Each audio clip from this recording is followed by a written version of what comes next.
Hey guys, what is going on? Thank you so much for joining me. In this tutorial, we're going to learn how to start a song, but more specifically, create an intro. Some of you have sent me your tracks. You guys are doing such a wonderful job.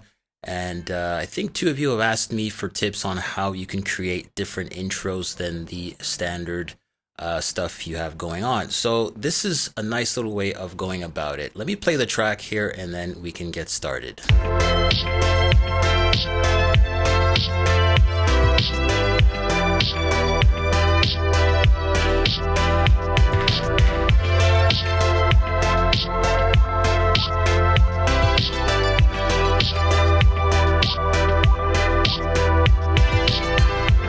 Nice little synthwave vibe here, really easy peasy stuff. But let's go ahead and create a nice little intro for this vibe here. So, and by the way, if you like the sounds of these drums, they're taken from the Synthwave Pro Retro Wave Sound Pack. That's the drum sample pack. I'll be sure to leave a link in the description if you wish to pick up a copy. But nonetheless, let's move forward here. First things first, what are we going to do? A great way of creating an intro here is to reference the track and apply a bandpass filter to it. For this, I like to use Ozone 9 here. You can use any bandpass filter. As you notice, I have a few modules already engaged here, the equalizer, the dynamics, and the imager. Now, one of the bands I'd like to isolate is the upper mids, meaning everything between 1K and 4K. This guy right here, let me isolate it. This is what it sounds like. You've heard a number of artists employ this technique, such as Trevor Something and Croja and a whole bunch of others. So let's go ahead and recreate something similar.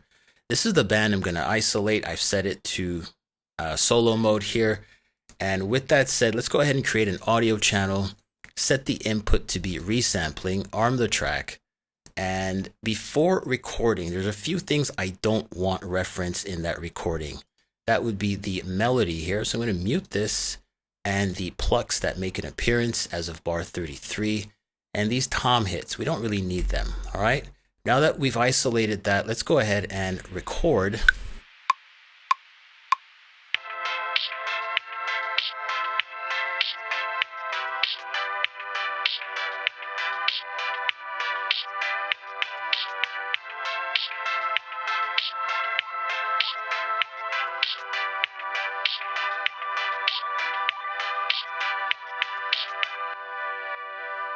Now that that's been recorded, let's go ahead and adjust our loop brace and take the audio track out of resampling, set it to no input, head over to the master, and I'm going to unsolo that band so we're back to normal. All right, so let's listen in on what I've just recorded. It might be a little loud because we're running it through the master, so I'm going to lower it a few dBs, and this is what it sounds like.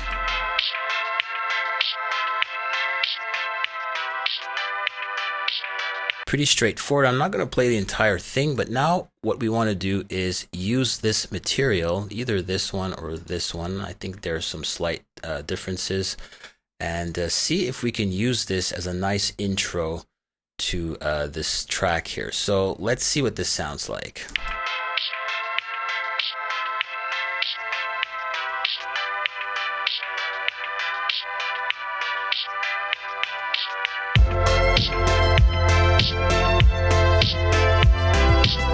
All right, that's not bad. What I would do is probably mute the melodies from the jump, and let's see if we can soften this intro a bit by introducing an EQ somehow, and maybe, sort of doing this sort of thing where it starts off low pass and then there we go.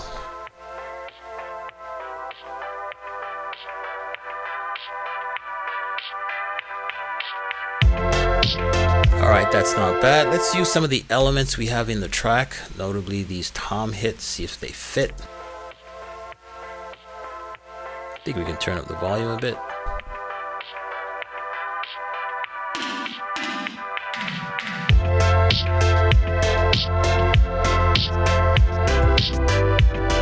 All right, that's not bad. Let's see if we can soften up these hits too, because they don't have to be as bright. So yes, I am stacking these plugins, and let's see if we can soften this a little. Don't need those tom hits to be so in your face, especially at the beginning.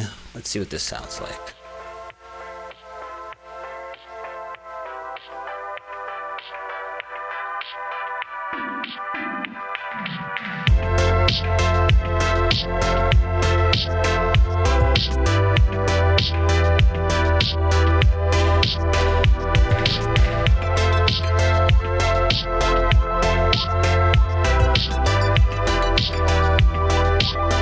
And I'd probably introduce the melody at this point.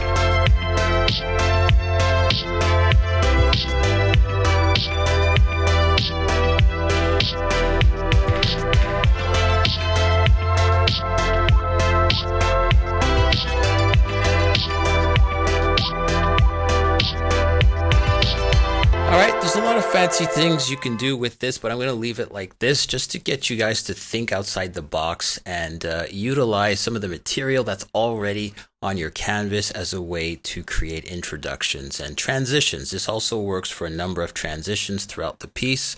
Anyways, have fun experimenting. I hope this tutorial was helpful, and if you're new here, subscribe to the channel. And with that said, I'll see you in the next one. Bye for now.